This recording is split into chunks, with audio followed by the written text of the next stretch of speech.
Yeah, thank you for staying with us on today's Tech Show on your premium dial. Today, 95.1 FM is the Tech Talk segment of the show.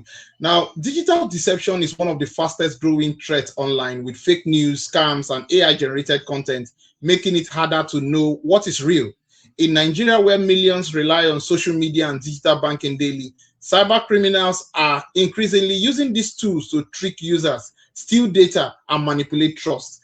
This episode explores how these threats work and how to stay safe in a rapidly changing space. To help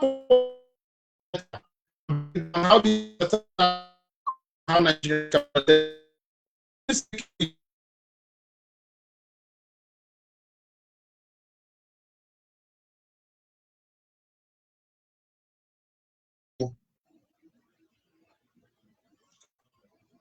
can you hear me?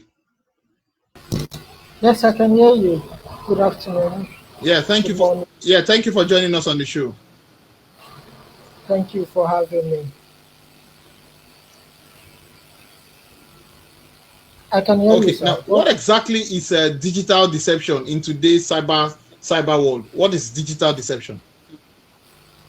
Digital deception. Okay, I'll look at it this way from my perspective. Can you hear me clearly? Yes, I can hear you. Can you hear me? Can you hear me? Can you hear me? Yes, I can. Yes, I can hear you.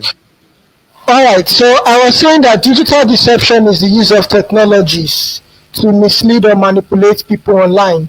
Like you earlier said, it includes fake bank alerts, phishing links, romance scam, fake investment platforms, misinformation, and even AI generated content designed to look real.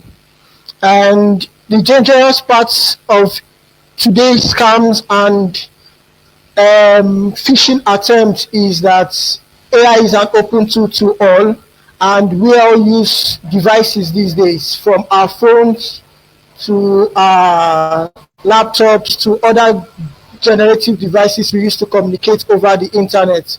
So digital deception, the use of all these technologies to mislead or manipulate people online. Interesting. Now, how has scams in Nigeria evolved from simple fraud to advanced online manipulation? How has it evolved to this point? Okay, over the years, we have been evolving, and I would say that with advocacy that is being put on by major organizations, we see that people are more digitally aware of their digital rights. And if we look within Nigeria, as the present compliance enforcement of the NDPC, that is the Nigerian Data Protection Act, on all organizations and firms, we can see that Nigeria is growing in its digital awareness as because almost every one of us these days, we use our smartphones, we use social media, we use Facebook, WhatsApp, LinkedIn to perform one or two businesses, both personal or transactional. Earlier on, I was talking to a friend and I was telling him that WhatsApp will soon start a paid subscription. He was like, "How do I know?" I said, "Come to look at it. WhatsApp itself have consumed enough data that their recent update, I saw an ad popping through their status streaks, and I was like, oh, ad. To get this off my system, I will need to be paid. Most platforms are now going to be paid to authenticate users and the rest, like LinkedIn. I believe LinkedIn is a paid platform. You have the premium service. Even down to Snapchat. Snapchat has the premium service. So for them to scale up, they would also need to. And since Meta cut across 3 social media platforms, we would have them deal with that amount of data, and they will need to decentralize it themselves. So that would be my own take on how Nigeria has evolved so far in deceptions. Now, go ahead, please. Go ahead. Okay. Now, for you, why do you think social media platforms are a major tool for digital deception? Why I think social media platform are major too? That's because we mostly are on social media. We mostly interact with the platforms. On Facebook, we post pictures, we post shows, we post comments, we interact basically with these platforms, both on LinkedIn, both on Snapchat, both on WhatsApp, both on Instagram, our daily interactions. Now, if we don't understand how this whole platform gets to work, they will tell you they collect your IP address, they collect your cookie addresses. All this is to store in information about your activity roles, what you like, what you don't like. Okay, if you are this kind of person, if they optimize your page to fit what you do based on you yourself as a user, you can spend more screen time on these social media platforms. So most countries are trying to let people understand that okay, you need to now stay off these social media platforms. Drop your phone, go outside. The world is beautiful. You can see the sunsets. That's what developed countries are letting everyone know, and trying to put barricades to control content, control media flow. I believe in Australia of recent, there is a policy for underage minors to access some certain social media platforms. And the country is enforcing it. And they are telling parents, activate protection devices on your device to monitor what your child interacts with online. Most of these platforms have to switch to kids mode. Like I believe YouTube, they had to create a kids mode version to tell you, okay, this can be suitable for your kids. They can watch this, while the general platform, you can have that access to control it. So platforms are doing all their best, and we too as users, we also need to understand our privacy and also do our best in making sure that we are private enough on the internet, we are private enough on the socials, as information we put there are public informations. Information we put on Facebook means anybody can go search your name, go search what you've posted, what you've liked, and check out your friends. They are all there. It's a database that has such information. Once you have a user, or once you are a user, you can do all those. You see on today's link, they'll tell you on LinkedIn, search me on LinkedIn, you see me, and yeah, when you search, you see the person's profile, you see the person's experience. All those are what tells you about an individual. So cut across all these platforms we have as an individual, we need to understand our digital rights. We need to understand when we get deceptions, when we get phishing links, when we get phishing. So, yeah. I can hear you. I can hear you. I can hear you. All right, I'm with you.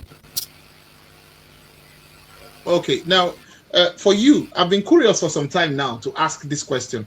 Now, how does AI make fake news and scam more convincing than ever? All right, for me, AI has evolved over time. I believe 2 years, 3 years ago, if you use ChatGPT or if you use Gemini, prior to now, you will see that there's a lot of in-depth graphics changes to look more real as it is.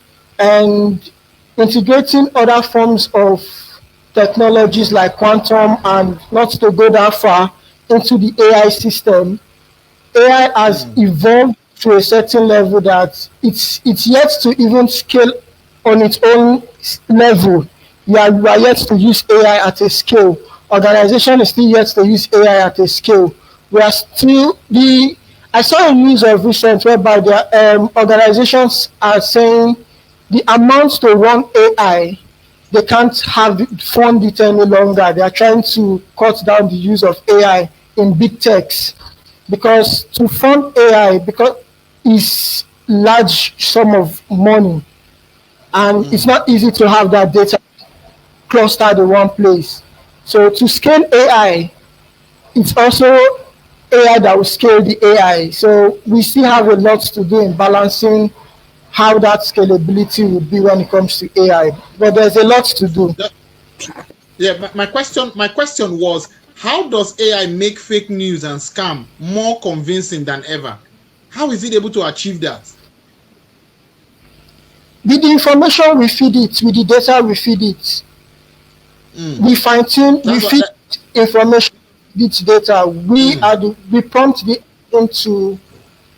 There's what we call manipulate the engine, or you try as much as possible to figure out his hallucinations when it comes to AI. Then once you do that, it's like finding a bug in its system. Once the bug is being treated, it is more fine-tuned. It is more attention to details. It is more precise. That is how the whole process gets to work when it comes to the AI system. are you there, Dave? The network is very terrible. The network is really terrible, Yes, Dave. I don't know if you can hear me. Can you hear me? yes, I can hear you. Can you hear me?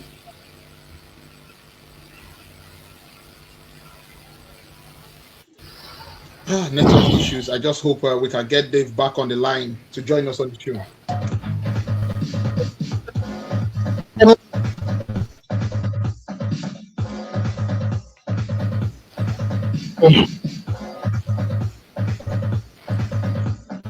Dave, can you? I can hear you. Can you hear me?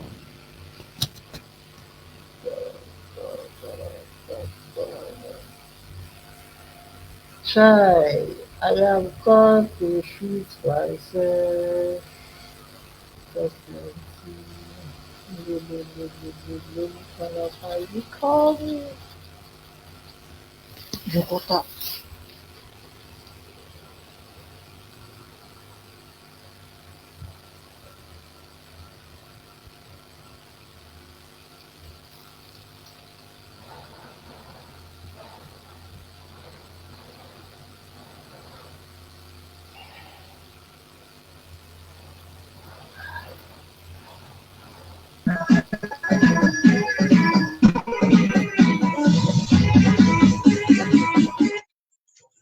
Dave, can you hear me now? Can you hear me? Is it better now? The network.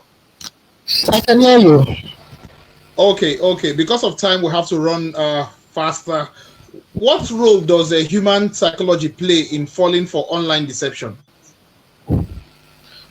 The role human psychology play. That's the role of let me put it like this: knowing your good and Could bad, you please turn on your knowing your camera? right We can from hardly wrong. see you properly.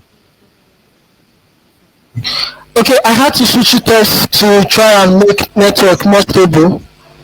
Can you hear me now? Okay. We can hear you clearly.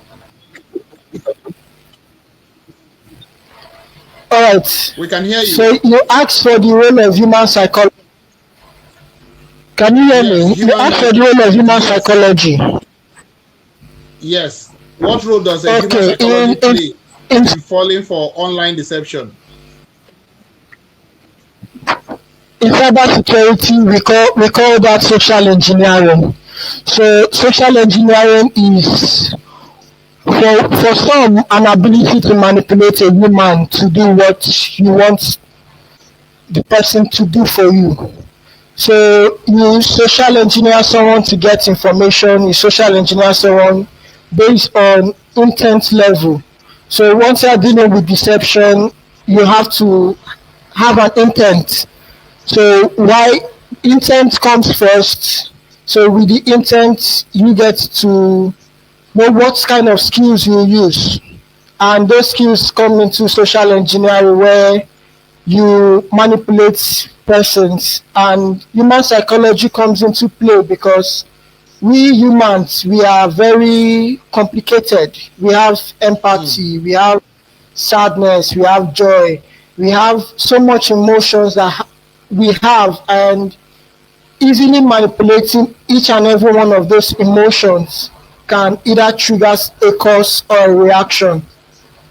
mm, So for someone to successfully deceive you, he must have gathered certain information through deceptive moves to see one's reactions. If you are empathetic, he might play on that emotions to for you mm, for him to gain access. If you are more emotional, or you are more joyful, or you like public engagement, they can use that to trap you. So having human psychology is just more like a way to balance it all. That's why they'll tell you, be more factual about your news, approve for more sources. So once you are being fished, or once you are having some certain moves, you can approve to find out, oh, whether it is right or wrong. You can call in your mentors. You can, all those traits, or let me say skills, to be on the right side. That that's what I Interesting. will have to understanding that. Okay, but for you, why do you think Nigerians are particularly vulnerable to cyber fraud and digital scams? Why is Nigeria particularly vulnerable to this? We, for me, I feel sometimes we are over empathetic. That Okay. is, yeah, we are over empathetic. Once we see some news, yes, the news hurts. Yes, the news are bad, but we can't say those are not bad, but we can't also allow those to affect our emotions, or to affect how we get to react based on our emotions. Because once we react on our emotions, sometimes we might react wrongly, and the society might tell you, you reacted wrongly. This was not, and you are not, and you calling yourself and be like, oh, how was I supposed to react? Yes, this was what happened. The facts were all there, everything are all stated. But there's this thing they call emotional check. And when one is dealing so much with internet and the information it feeds, sometimes you hear people say they want to check their mental health and make sure that they are still stable enough receiving this information, because you receive so much information, and what you do with those informations matters to even how your day is being spent. Because if you see negative information and you react negatively to it, it triggers an emotion in you. Once that emotion is being triggered, you can even go as far as taking it personal when you are not ought to take it personal. So we have all those human touches in us. So we are all human, and it is our nature to be human, but we also need to look things at a more open level, not based on our emotional level. Because using based on emotions, we will not do a lot of things. Okay, Dave. Thank you for Yeah. that answer. Now, for you, do you think artificial intelligence can be used to detect and stop digital deception? Yes, artificial intelligence can be used to stop digital deception. I was in a class some years back, I believe it was last year, where we had a anti-siphoning and deception class, where we also had to with AI tools. The, that is what that the truth is, the same AI tools that we use for attack, they use for attack, is the same AI tools they use for Yeah. defense. Everything based on how you approach the internet. There is a rule in the internet that tell you first do no harm. So once you approach the internet first doing no harm, you get scot free. But once you decide to do harm in the internet, a lot of eyes are on you. In the Internet Corporation for Assigned Names and Numbers, they are looking at DNS abuse. A lot of DNSs are being abused. We create um, accounts, or we create domain names just to fish people as a landing page. So all Yeah. those abuses are being flagged on the global system as misuse of the naming system. So there's a lot to do, and we'll scale there. It's just how you use the AI matters a lot. And be more interactive, be more questionable, check your facts. Once you receive information, go fact check it, check sources, and we can scale on that system. Okay, let me, for the benefit of those who are listening to us currently. Now, what are the most common online scams that currently affect Nigerians? Common online scam. I believe I received one of those sent via my text of President Tinubu giving a grant of about 30,000. We should fill in some certain informations. And when I looked through it, I saw it. I'm like, does this actually actually exist? I tried checking out the grant and I saw that no, it does not exist.